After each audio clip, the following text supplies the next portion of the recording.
오늘 로마서 강의 34번째 시간으로 로마서 6장 8절부터 11절의 말씀을 그리스도인의 자의식이라는 제목으로 증거하도록 하겠습니다. 우리는 지난주 사도가 로마서 6장 5절에서 우리가 그의 죽으심과 같은 모양으로 연합한 자가 되었다는 서술에 대한 부연 설명으로 6절 7절을 살펴보았습니다. 그리고 이제 우리는 아는 바가 되었어요. 우리의 옛사람은 예수와 함께 못 박혔고 죄의 몸은 죽었기에 이제 더 이상 우리가 죄에게 종노릇하지 않는다는 것을 알게 되었습니다. 이제 우리가 자유인이 되었습니다. 그리고 사도는 오늘의 본문 8절 10절에서 지난 5절의 하반절에 해당하는 부분을 부연 설명합니다. 지난 로마서 6장 5절입니다. 만일 우리가 그의 죽으심과 같은 모양으로 연합한 자가 되었으면 또한 그의 부활과 같은 모양으로 연합한 자도 되리라. 아멘. 오늘 살펴보게 될 8절부터 11절까지의 말씀 중에 이 8절부터 10절의 말씀은 5절의 하반부, 즉 그의 부활과 같은 모양으로 연합한 자도 되리라에 해당하는 부분에 대한 부연 설명입니다. 우린 이 말씀들을 살핌에 있어서 사도의 지속적인 논지의 핵심이 무엇인지를 잊어서는 안 됩니다. 우리가 부활한 그리스도와도 연합하게 되었다, 이 말씀을 살필 때에도, 또 우리가 죽으신 그리스도와 연합하게 되었다, 이 말씀을 살필 때에도 전체적인 문맥에 있어서 사도가 핵심적으로 주장하는 것이 무엇인지 잊으면 안 돼요. 사도는 지금 무엇을 반박하고 있었고 무엇을 견고히 세우려 하고 있었습니까? 그건 바로 앞선 1절에 나왔던 은혜를 더하게 하려고 죄에 거하겠다는 자들에 대한 반박이었습니다. 이걸 또 잊지 않으시고 상기시키시면서 오늘의 말씀을 살펴보셔야 합니다. 거듭난 그리스도인이라면, 또한 참된 성도라면 그들은 더 이상 죄의 지배 아래 놓여져 있지 않으며 그리스도의 죽으심과 같은 모양으로 연합했기 때문에 그러한 주장을 할 수 없고, 그리스도의 부활하심과 같은 모양으로 연합했기 때문에 그러한 주장을 할 수 없다라는 것을 살펴보고 있습니다. 지난 본문에서는 그리스도의 죽으심이 그와 연합한 자들에게 있어서 어떠한 효력을 지니고 있는지를 살펴보았습니다. 우리는 그와 연합되었기에 더 이상 죄에게 종노릇하지 않는 자유인이 되었어요. 이제 우리는 그 누구보다도 자유합니다. 이제 우리는 진정 자유하게 되었어요. 이제 그러한 자들이 되었습니다. 그러나 성경은요, 우리의 신분에 대하여서 여기서만 머물게 하지 않습니다. 우리는 이제 우리의 죄값이 다 치루어졌고 자유인이 되었다, 여기에 머물고 싶어 하는데 성경은 여기서 모든 이야기를 끝맺지 않고 더 나아갑니다. 죄의 대가를 다 지불하고 이제 아무것도 없는 공허한 그러한 상태로, 마치 벌금을 다 지불하고 저는 할 일 다 했습니다, 제가 해야 될 거 다 했어요 라고 하는 그러한 나태한 시민처럼 우리의 신앙의 상태를 묘사하고 있지 않아요. 성경은 우리가 그리스도의 죽으심과 연합해서 죄가 다 치루어졌다, 자유인이 되었다, 이걸 마친 다음에 이제 주목하고 있는 것이 무엇입니까? 그것은 거기서 머무는 것이 아니고 성도의 삶에 있어서의 적극적인 측면으로 초점을 옮겨서 그리스도와 부활하신 그리스도와 연합된 성도들의 새 생명은 무엇인가? 이제 너희는 가만히 있는 자들이 아니다. 죄가 다 치루어졌기 때문에, 자유인이 되었기 때문에 그걸로 모든 만족을 누려야 되는 자들이 아니다. 이제 너희가 누려야 될, 너희가 진정 행해야 될, 의무로서 살아가야 할 새로운 삶이 있다 라는 이러한 새로운 측면을 주목하면서 오늘의 말씀을 사도가 서술하는 겁니다. 먼저 오늘의 말씀 8절 9절입니다. 8절 9절의 말씀 우리 함께 한 목소리로 읽겠습니다.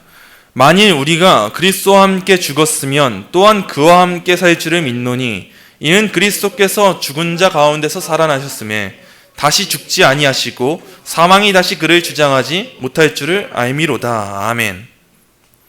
사도는 8절에서 만일 우리가 그리스도와 함께 죽었으면 또한 그와 함께 살 줄을 믿노니 라고 서술하면서 5절 말씀의 가르침을 또 다시 반복합니다. 우리는 여기서 또다시 익숙한 만일이라는 말을 마주하게 되는데요, 사도가 여기서 또다시 논리적인 조건절을 반복하는 이유는 그 죽으심에 뒤따라 필연적으로 따라오는 삶이 있다는 것을 또 다시 한번 강조하기 위함입니다. 이게 있을 수 없는 일을 설정하는, 가정적으로 설정하는 만일이 아닙니다. 사도가 여기서 만일이라는 말을 쓰고 있는 이유는 그리스도의 죽으심이 진정 있었다면 그것에 뒤따라서 당연하게 그 뒤에 따르는 생명이 있다라는 것을 더 강조하기 위하여서 지금 만일이라는 말을 쓰고 있는 거예요. 만일 우리가 그리스도와 함께 죽었으면 이라는 이 말씀은 이제 우리한테 너무도 당연한 전제 조건이 되었습니다. 우리에겐 이것보다 당연한 게 없어요. 우리의 옛사람은 그리스도와 함께 십자가에 못 박혔습니다. 그리고 이와 같은 전제 조건이 지금 우리로 하여금 어디로 인도하고 있습니까? 우리의 옛사람이 그리스도와 함께 십자가에 못 박혔구나. 나의 죄가 다 사해졌구나. 난 이제 하나님 앞에서 죄인이 아니구나. 여기서 머물게 하고 있지 않다는 것입니다. 이제 무엇으로 인도하고 있냐? 그와 함께 살 줄을 믿는 자들이 되었다는 것. 이것이 우리에게 필연적으로 뒤따라야 된다는 것. 사도는 지금 여기로 초점을 옮기면서 이와 같은 논지를 이어가고 있는 거예요. 여기서 우리가 민노니에 해당하는 헬라어 피스티오메는 확신에 찬 신앙 고백을 의미합니다. 우리는 그분의 죽으심에 연합했기 때문에 부활에까지 연합하게 되었음을 필연적으로 뒤따름을 확신에 가득 차서 신앙 고백하는 자들이 되었습니다. 저와 여러분은 모두 그리스도의 죽으심을 믿게 되었습니다. 그리고 이제 우리는 더 큰 확신에 가득 차서 필연적으로 신앙 고백을 해야 되는 거예요. 그리스도의 부활이 있었다면, 그리스도의 죽으심이 있었다면 그것에 뒤따라서 부활이 있다는 것은 마땅한 일입니다. 이것보다도 당연한 일은 없습니다. 저는 그것을 믿습니다. 이것을 확신에 차서 신앙 고백하는 자들이 바로 이제 저와 여러분이 되신 겁니다. 칼빈은 본절을 주의하면서 사도가 가르치고자 하는 바가 무엇인지를 다음과 같이 해설했습니다. 이것을 통해서 그가 가르치고자 하는 것은 그리스도인은 살아있는 동안 새 생명을 따라 사는 삶을 살아가야 한다는 것이다.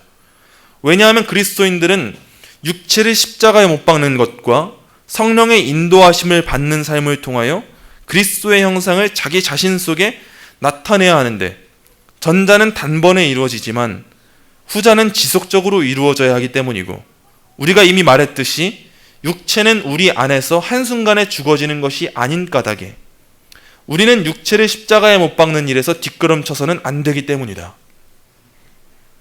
칼빈이 지금 이 본절을 해설하고 있는 것처럼 사도는 성도와 그리스도와의 연합을 통해서 성도가 새 생명 가운데 따라 사는 삶을 살아가야 된다는 것을 더 강조하고 있습니다.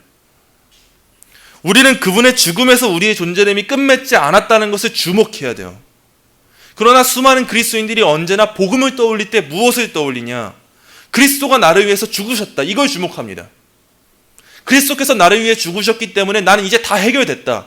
이걸 주목하고 신앙의 열심을 내려 하지 않습니다. 그러나 사도는 필연적으로 뒤따르는 결론에 더 주목해서 초점을 맞추고 있어요. 우리 그리스도인의 존재됨은 죄값이 다 치루어진 존재, 그 자연인인 존재, 거기서 머물면 안 된다. 그런 어린아이와 같은 신앙에 머물러서는 안 된다. 우리가 진정 주목해야 될 것이 무엇인지 아냐? 그건 바로 그리스도의 부활하심에 우리가 연합했다는 사실이다. 그래서 그리스도의 형상을 닮아서 그분의 부활처럼 내 안에 새 생명이 있다는 것을 확신에 가득 차서 믿고 새 생명 가운데 사는 삶, 그 삶을 사는 자들이야말로 성도다라는 것을 사도가 강력하게 주장하고 있는 겁니다.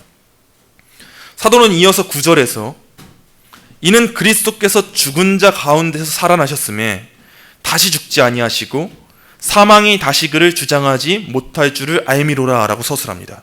우리는 알고 있습니다. 그리스도께서 부활하셨다는 사실을 말입니다.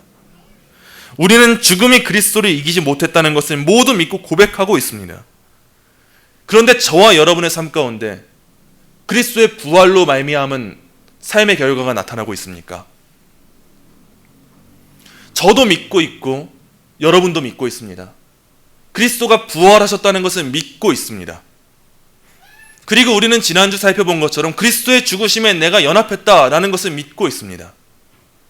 그런데 지금 오늘을 살아가는 우리의 삶에, 저와 여러분의 삶에 그리스도의 부활이 믿어지고 있습니까?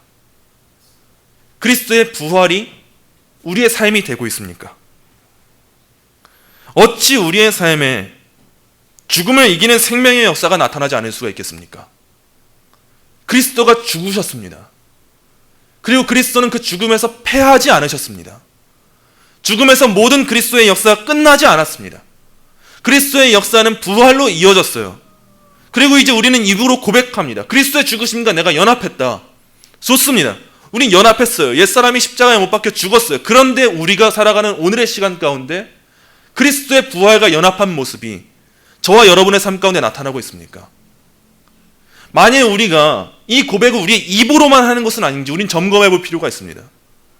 입으로는 내 옆에 있는 사람도 이걸 같이 고백하고 있고 내 앞에 있는 사람도 같이 고백하고 있고 우린 모두가 고백하고 있으니까 고백하는데 고백한다고 해서 내 삶이 달라지지 않는다면 이 얼마나 두려운 일입니까? 저와 여러분의 삶 가운데 지금 그리스도의 부활의 생명이 나타나고 있냐라는 거예요. 그리스도께서 십자가에 못 박히시고도 여전히 사망의 권세가 그리스도를 주장하여서 그리스도께서 부활하시지 못했다면 누가 그리스도를 믿고 누가 그리스도로 말미암아서 생명을 누리겠습니까? 우리 성경 한번 찾아보겠습니다. 고린도전서 15장입니다. 고린도전서 15장 17절입니다. 우리 한 목소리로 함께 읽겠습니다. 그리스도께서 다시 살아나신 일이 없으면 너희의 믿음도 아멘. 그리스도의 부활이 없다면 우리의 믿음은 헛될 것입니다. 그리고 그리스도의 부활이 없다면 우리는 여전히 죄 가운데 있을 거예요. 그러나 오늘의 본문에서 사도가 서술한 바와 같이 그리스도께서 죽은 자 가운데서 다시 살아나셨음에 다시 죽지 아니하시고 사망이 다시 그를 주장하지 못할 줄을 우리가 알고 있어요. 우리는 이걸 믿고 확신하고 있습니다. 우린 이 신앙 고백으로 똘똘 뭉친 사람들이에요. 그리스도께서 사망의 권세를 이기셨습니다. 우린 그 누구도 이 부활에 대해서 부정할 수가 없어요. 그러므로 우리는 그리스도와의 연합 가운데 그리스도의 부활을 통해서 무엇을 바라봐야 되겠습니까? 그것이 우리에게 의미하는 바가 무엇입니까? 예수님 왜 살아나셨습니까? 이게 저와 여러분에게 주는 메시지가 무엇입니까? 예수님의 살아나심이 나의 삶과 무슨 관계가 있습니까? 그리스도의 부활을 그 누구도 부정할 수 없듯이 성도가 그리스도와의 연합으로 말미암아 새 생명에 참여하게 되었음도 누구도 부정할 수 없습니다. 이와 같은 연합에 참여해서 그분의 부활로 말미암은 새 생명으로의 삶을 살아가던 이 사도는요, 방금 읽었던 말씀 조금 뒤에 뭐라고 고백하는지 아십니까? 고린도전서 15장 31절입니다. 형제들아, 내가 그리스도 예수 우리 주 안에서 가진 바 너희에 대한 나의 자랑을 두고 단언하노니 나는 날마다 죽노라. 아멘. 사도는 나는 날마다 죽는다고 고백하고 있습니다. 그 누구보다도 새 생명을 얻은 것 같은 사람이 지금 무엇이라고 고백하냐? 나는 지금 날마다 죽고 있다라고 고백하고 있어요. 은혜를 더하게 하기 위하여서 죄에 거하겠다고 말하지 않습니다. 나는 자유인이 됐기 때문에 이제 아무것도 하지 않고 살아가도 됩니다. 나 평안합니다. 나 건들지 마세요. 이렇게 말하고 있지 않습니다. 그는 오히려 지금 뭐라고 말하냐? 자기 자신이 날마다 죽을 것을 단언하고 있어요. 바로 이게 그리스도인의 삶의 역설입니다. 죽으면 살고 살면 죽는 삶을 사는 사람들, 그 사람들이 바로 그리스도인이에요. 죄인된 인간의 본성은 그리스도와 함께 옛사람이 십자가에 못 박히는 것을 거부하지만 그리스도인의 옛사람은 그분과 함께 십자가에 못 박혀 죽었습니다. 그러나 성경은 말하기를 이것이 생명으로의 삶이라고 말하고 있어요. 죽었는데 살았다고 말해주고 있습니다. 그런데 또 역설적으로 새 생명으로 삶을 살아가는 자들은요, 방금의 사도가 고백했던 것처럼 나는 날마다 죽노라라고 고백하면서 생명으로 말미암아 죽는 삶을 살아갑니다. 그러나 성경은 말하기를 이것이 생명으로의 삶이라고 말해주고 있어요. 이것이 바로 그리스도인의 삶에 나타나는 역설이에요. 과연 저와 여러분이 지금 이 삶을 살아가고 있습니까? 죽었으나 살게 되는 삶, 살았으나 죽게 되는 삶, 이 삶이 우리에게 나타나고 있습니까? 내 죄의 문제가 해결됐다. 이것은 얼마나 기뻐합니까?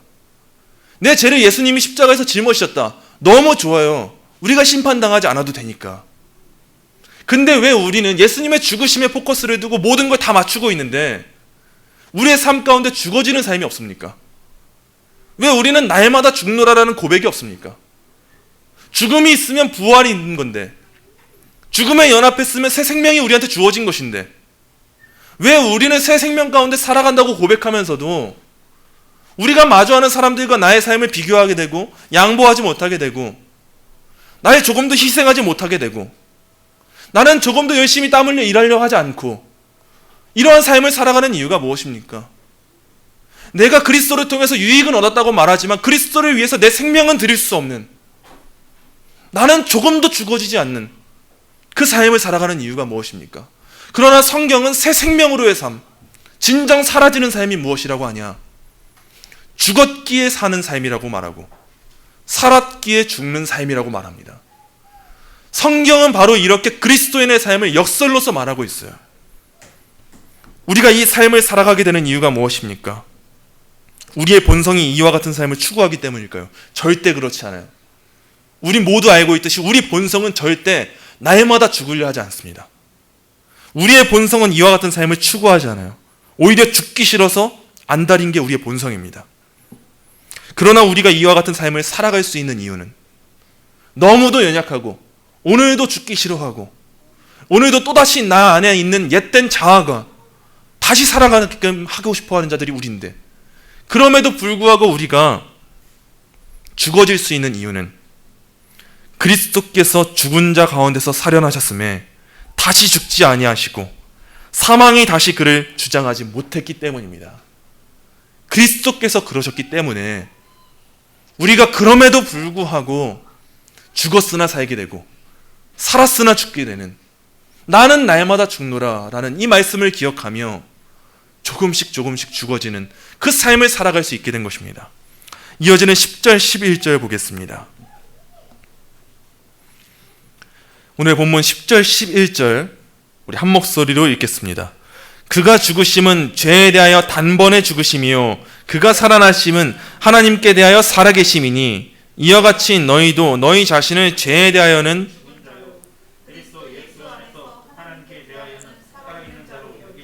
아멘. 사도는 10절에서 그리스도의 죽으심을 더 구체적으로 서술하면서 그가 죽으심은 죄에 대하여 단번에 죽으심이요 라고 서술하는데요, 이것이 무엇과 연관되냐? 11절에 있습니다. 11절에서 사도는 이와 같이 너희도 너희 자신의 죄에 대하여는 죽은 자요 라고 서술해요. 이 두 말씀이 이어지고 있는 거예요. 그리스도께서 단번에 죽으셨으니까 너희도 죄에 대하여서 죽은 자다라는 겁니다. 그리스도의 죽으심이 우리의 죽음과 연관이 있다는 거예요. 그리스도께서 죄에 대하여 단번에 죽으셨습니다. 비록 우리는 죄의 잔재로 말미암아 여전히 죽어지는 삶을 살아야 되지만 성도의 존재됨은 그리스도의 피로 하나님과 화목하게 되었기 때문에 그리스도로 말미암아 단번에 죽은 자들이 되었습니다. 그리고 사도는 10절에서 그가 살아계심은 하나님께 대하여 살아계심이니 라고 서술하는데요, 이게 무엇과 연관되냐? 11절에 있습니다. 이와 같이 너희도 그리스도 예수 안에서 하나님께 대하여는 살아있는 자로 여길지어다 라고 서술합니다. 그리스도의 하나님께 대하여 살아계심이 우리의 그리스도 예수 안에서 하나님께 대하여 살아있음으로 연관이 되는 거예요. 그리스도의 살아계심은 하나님의 영광을 위한 살아계심이에요. 이전에는 우리의 삶이 죄에 대하여, 죄를 향하여 살아있었다면 이제 우리의 삶은 방향이 바뀌게 되었습니다. 우리가 그리스도께 연합한 자들이 되었다면 이제 우리는 누구를 향합니까? 누구를 위합니까?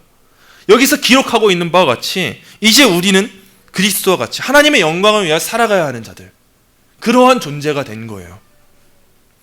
오늘날의 많은 사람들이 예수 믿고 천국 가는 것은 소망하는데 그분의 죽으심이 나의 삶과 연관이 있다는 것에 대해서 주목하기 싫어합니다.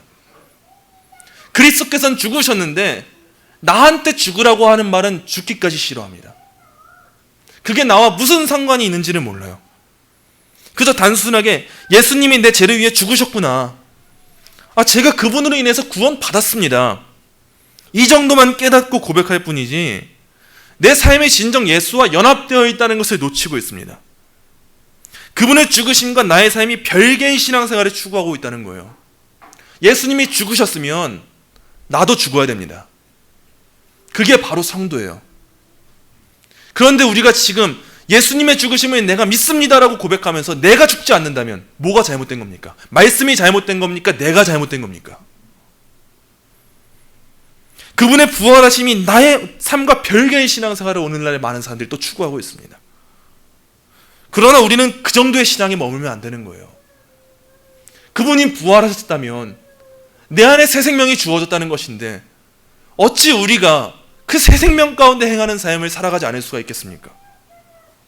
어린아이같이 이제는 표면적인 형통을 허락하시기만에 구하는 그 기도에 머물러서는 안 되는 거예요. 그리스도의 죽으심과 내가 연합해서 나 또한 죽어지는 삶을 살아내야 하는 것이고, 그리스도의 부활하심과 내가 연합해서 그 부활하심으로 말미암은 새 생명으로 하나님의 영광을 위하는 삶을 내가 살아내야 하는 것입니다. 주님께서 내게 은혜를 주셨으니 나는 아무것도 하지 않아도 되는구나. 나는 은혜로 천국 가는 거니까 오늘 조금 연약해도 괜찮아. 이러한 생각으로 살아가는 자들이 성도가 아니에요. 진정한 성도는 내 안에 있는 옅된 자아가 또다시 실현되려 할 때, 또다시 나를 죄의 잔재가 나에게 스물스물 올라오려 할 때, 사도가 나는 날마다 죽노라 라고 고백한 것처럼 내 안에 새 생명이 있으니 나는 날마다 죽노라, 이것을 고백할 수 있는 자들이 되어야 합니다. 다시 한번 묻겠습니다. 그리스도의 부활하심이 여러분의 삶과 연관이 있습니까? 그리스도의 죽으심이 여러분의 삶과 연관이 있습니까? 그리스도의 죽으심이 여러분의 삶과 같은 모습으로 나타나고 있습니까? 그리스도의 부활하심이 여러분의 삶 가운데서 새 생명으로 행하게 되는 열매로서 나타나고 있습니까? 우리가 진정 그리스도와 연합한 자들이라면, 그분의 죽으심과 같은 모양으로 연합한 자들이라면, 그분의 부활하심과 같은 모양으로 연합한 자들이라면, 이제 우리는 그분의 죽으심이 나의 죽음이 되어야 합니다. 우리 또한 죽어야 돼요. 그분의 부활이 나의 생명이 되어야 합니다. 우린 그 신앙으로 살아가야 합니다. 사도는 11절에서 이와 같이 너희도 너희 자신을 죄에 대하여는 죽은 자요 그리스도 예수 안에서 하나님께 대하여는 살아있는 자로 여길지어다 라고 서술합니다. 칼빈은 본절을 사도가 다음과 같이 말한 것 같다고 해설했습니다. 너희는 너희 자신을 이렇게 보아야 한다. 즉 그리스도께서 죄를 멸하시기 위하여 죄에 대하여 단번에 죽으신 것과 마찬가지로 너희가 그리스도와 함께 죽은 것도 이후로는 죄에서 떠난 삶을 살기 위한 것이다. 그러므로 너희는 죄가 너희 안에서 온전히 멸해질 때까지 너희 안에서 시작된 죄를 죽이는 일에서 날마다 진보해 나가야 한다. 또한 그리스도께서 부활하셔서 썩어지지 않을 삶을 살고 계시는 것과 마찬가지로 너희도 하나님의 은혜로 거듭났고 너희를 새롭게 하신 성령의 능력이 영원하고 늘 동일하게 역사할 것이기 때문에 거룩하고 의로운 삶을 살아가게 될 것이다. 이제 우리는 그리스도와의 연합으로 말미암아 죄에서 떠나서 날마다 진보하는 삶을 살아가야 합니다. 그리고 이제 우리는 그리스도와의 연합으로 말미암아서 거룩하고 의로운 삶을 살아가야 합니다. 이 모든 삶이 그리스도 예수 안에 연합되었기 때문에 이제는 가능한 일이 되었고 마땅한 일이 되었고 당연한 일이 된 것입니다. 말씀을 맺겠습니다. 사랑하는 성도 여러분, 우린 이제 더욱 명확하게 깨닫고 알고 그것으로 살아내야 됩니다. 우리가 은혜를 더하겠다고 죄에 거하지 않는 이유가 무엇입니까? 우리가 받은 구원의 은혜가 우리로 하여금 나태하고 방자한 삶을 살지 않을 수 있도록 하는 그 이유가 무엇입니까?